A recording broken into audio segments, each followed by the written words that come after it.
as far as your range of motion, as far as your like style progression, what factors would you say kind of brought you where you are now?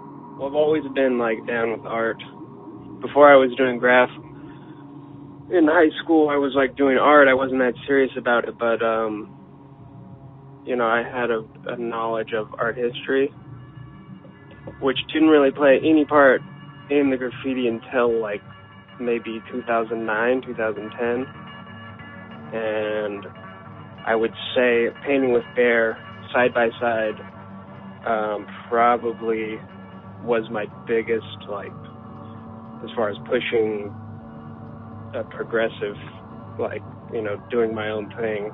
It was with that dude, because he was like, you know, very skilled, you know, it was easily definable, his own thing, but not confined into any boundaries, really. He could kind of play with it. Right. And, you know, I bit a lot of shit I bit that fool forever. I bit Bear for a long-ass time. And then one time it was just like, you know, I went home after we had painted one thing, and I was like, what? You know, I was like, why did I even paint just now? It was like a waste of time, a waste of, like, supplies, a waste of freedom. And it just kind of occurred to me, like, if you're gonna, like, risk it and go do this type of shit, like, you might as well, you know, like, really do you. There's like, a lot of rules to graffiti that you don't even realize you're abiding by until you kind of, like, break them or understand them enough to break them. There's progressive changes that writers make in their style, but it's from the same origin. You guys went from, like, you know, making love to strippers to kidnapping aliens, you know what I mean, and filming it. And so that's a major transformation to go through. Yeah. Did you notice a change in yourself? Like, did you notice a development in yourself that changed when the style did? Oh, yeah. Yeah, I mean, it's always just been, like, life progression, you know? Because it's, at that point, it became something very personal, as I think it is for everybody. But,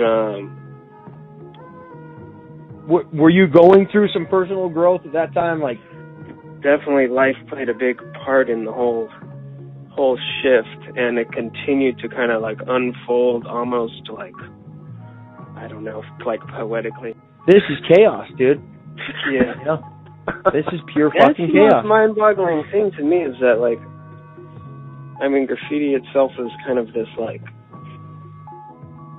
anti-establishment, you know, fuck the order of the world type of act, but, like, exactly what you said, like, it's just, like, dudes with some, like, a complete regiment of rules and regulations that you must abide by, or else, you know, the graffiti gods will crack down on you. I don't know why fools do the same thing again and again. I think it's like, you definitely find, like, what works, and you find a way that your letter structures work, but the antagonizers and the critics that just, you know, they played a big part in pushing me. I know, you know, not to discredit the people who love you by any means, but it is the people who kind of, like,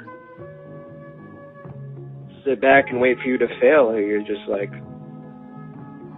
no, I'm going to show you something, you know? Favorite writer in Style Wars? And if you haven't seen it, the interview's over. The favorite scene, probably the most quoted scene, is when Case 2's walking up those stairs. He's jiggle out, what it do? He's like, let me get some of that candy, man. As one of the older guys, real still, like, he embodies kind of the childness or, like, naivety that made that graph so great. There doesn't necessarily have to be a father to your style. Like, if anything I do motivates a kid to, like, try something new, like, then my job is done.